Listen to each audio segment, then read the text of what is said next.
அது மாதிரி ரசூல் ஸல்லல்லாஹு அலைஹி வஸல்லம் காலத்துல என்ன இருந்துச்சுன்னு சொன்னா நஜிஸ்னு சொன்னா நஜிஸ் இல்ல நஜிஸ்னு சொன்னா ஒரு பொருளை மார்க்கெட்ல என்ன வேலை இருக்குதோ அதை விட அதிகமாக்குவதற்காக வேண்டி சில வேலைகளை செய்யறதுக்கு பேர் நஜிஸ்.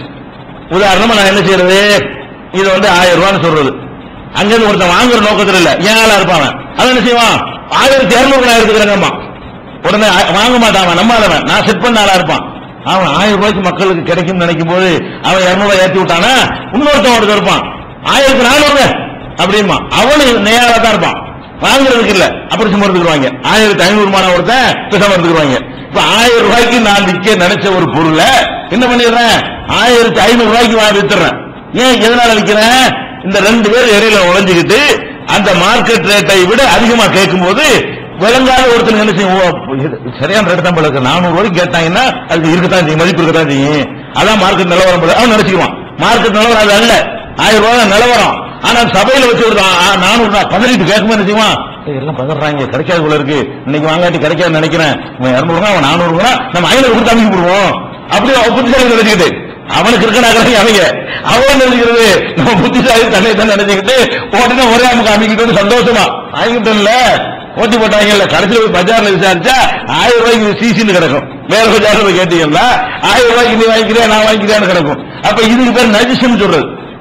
இந்த மாதிரி பொருள்களை விலையை ஏற்றி விடுறது இருக்குல்ல, இது ஒரு பயங்கரம். எந்த அளவுக்கு சொல்றாங்கன்னா, இந்த வேலை செய்யக்கூடியவன் வட்டி நிம்பவனை போல, வட்டியாக இல்லையான் விலையை ஏற்றி விடுறான் பாருங்க, வாங்குற நோக்கத்துக்கு இல்லாம விலை ஏற்றுறதுக்குன்னே செயல்படக்கூடியவர்கள் யாரு, வட்டி சாப்பிடுறவன். அவ்வளவு வேணாங்க. இப்ப ட்ரெயின்ல உங்களுக்கு டிக்கெட் வண்டி இருக்கு, இன்னைக்கு போய் கேளுங்க புக்கா இருக்கு, எல்லாமே எல்லாம் பாசஞ்சரா புக் பண்ணிருக்கான் இல்ல, இன்னைக்கு தேதியில டிக்கெட் இன்னைக்கு வேணாம், 2 மாசம் கழிச்சு உள்ள தேதிக்கு நீ எடுத்துருக்க பார்ப்போம். 2 மாசம் கழிச்சு இந்த சனி ஞாயிறு தேதிகள்ல ஏதாவது டிக்கெட் இருக்கா ரயில்வேல கேளுங்க, இல்லன்றான். ஏன் இல்ல, அவளும் புக் ஆயிடுச்சுமா, அவளும் போறவனா புக் ஆகிருக்கான், பிரயாணிய புக் பண்ணி வச்சிருக்கான் கிடையாது.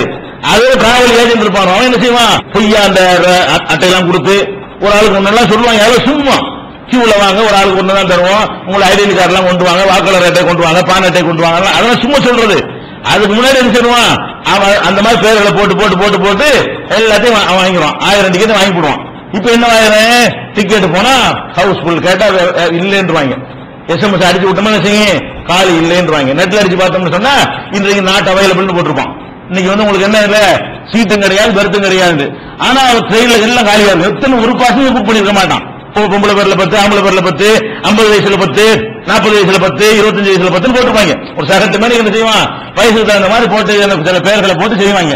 கடைசியில் வாட்ட புரோக்கர் நிற்பான், டிக்கெட் வேணுமா, ஆமா ஒரு 200 ரூபாய் கூட வருங்க, செப்பரேட்டா கொடுங்க, 200 ரூபாய் லாபம். அரசாங்கத்தில் 200 ரூபாய் கொடுக்குற ஒரு டிக்கெட்டை 400 ரூபாய் கொடுத்து நம்ம என்ன செய்ய வேண்டியிருக்கு, வாங்க வேண்டியிருக்கு. இந்த 400 புரோக்கருக்கு 50 ரூபாய் போயிடும், புக் பண்ண 150 ரூபாய் போயிடும். அப்ப ஒரு டிக்கெட் 100 ரூபாய் தூக்கினாப்புல கிடைக்குது, எந்த முதலீடு பண்ணாம. இது மக்களுக்கு கொடுக்கறதுக்காக வேண்டி வச்சிருக்கிற மொத்தமா புக் பண்ற வியாபாரமா இது?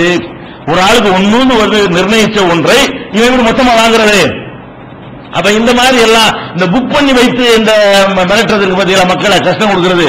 இவன் வட்டி நிற்கிறவன் பயங்கரமான குற்றவாளி, வட்டி சாப்பிடுறவன் இவனு ஒன்னு சொல்லி ரசூல் ஸல்லல்லாஹு அலைஹி வஸல்லம் தடுக்கிறாங்க. இந்த மாதிரி மொத்தம் நமக்கு தேவை இல்லாமல் நமக்கு தேவைக்கு நம்ம புக் பண்ணலாம். ஒரு நண்பர் உங்களுக்கு போன் பண்றாரு, நான் போனேன் 2 டிக்கெட் புக் பண்ணி வைங்க பண்ணலாம். ஒன்னு உங்களுக்கு போய் புக் பண்ணுங்க, அல்ல உங்களுக்கு தெரிஞ்ச ஒரு ஆளு நண்பர் கூட்டாளி சொந்தக்காரங்க மாமா மச்சான் இது பிசினஸா இல்லாம அவங்களுக்கு ஒரு ஹெல்ப்புக்காக நீ என்ன செய்யலாம், போய் புக் பண்ணி வைக்கலாம். நீங்க மக்களுக்கு பிரயாணத்துக்காக உள்ள ஒரு வசதியை கெடுக்கிற மாதிரி எல்லா டிக்கெட்டும் எனக்கு கொடுத்துருன்னு சொல்லி எல்லாத்தையும் மொத்தத்தை எடுத்துவாங்க. நிறைய விஷயங்கள். அப்ப எல்லாத்திலையுமே இந்த மாதிரியான உள்ள நுழைஞ்சுக்கிட்டு புரோக்கர் மாதிரி நுழைந்து கொண்டு ஏமாற்றக்கூடியவர்கள் இருக்கிறார்கள். அதுக்கு தான் ரசூல் ஸல்லல்லாஹு அலைஹி வஸல்லம் சொல்றாங்க, விலை ஏற்றி விடாதீங்க, எக்காரணத்தை கொண்டும். விலை ஏற்றுறதுக்கு நாம காரணமா இருக்கும். நம்ம போய் நுழைஞ்சதுனால் விலை ஏறுமாக இருந்தால் ஒரு முஸ்லீம் அந்த தொழில் பண்ணக்கூடாது. நம்ம நுழையிறதுனால என்ன செய்யுது, 200 ரூபாய் டிக்கெட் 500 ரூபாய்க்கு ஒருத்தனுக்கு போகுதுன்னா அது என்னது, நீ விலை ஏற்றதானே செய்யறாங்க, அவனுடைய விலை அதுவா, அவனுடைய கட்டணமே அதுவா. அரசாங்கமே லாபத்தோட ரயில்வே கோடி கோடியா லாபம் சம்பாதிக்கிறான். அப்ப இந்த 200 ரூபாய் கட்டணத்துல டிக்கெட் தருவதுல அவனுக்கு கோடி கோடியா லாபம் கிடைக்குது. அப்ப அதுக்கு மேல 200 ரூபாய் என்னடாது, யோசிக்க வேணாமா? அப்ப 200 ரூபாய்க்கு மக்களுக்கு கிடைக்க இருப்பதை 400 ரூபாய் ஆக்கினால் அது எப்படி ஹலாலாகும்? இது தொழில் சொல்ல இயலுமா இத? அப்ப மக்களை ஏமாத்து எந்த வகையில இது என்ன ஏமாத்துன்னு ஒளிஞ்ச எப்படி உலகத்தை கற்பனை பண்ணி பாருங்க.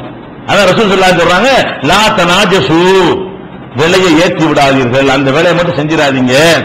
அதே மாதிரி நஹா ரசூலுல்லாஹி ஸல்லல்லாஹு அலைஹி வஸல்லம் அனின் நஜிஸி, விலை ஏற்றி விடுவதை விட்டு ரசூல் ஸல்லல்லாஹு அலைஹி வஸல்லம் அவர்கள் தடை செய்தார்கள்.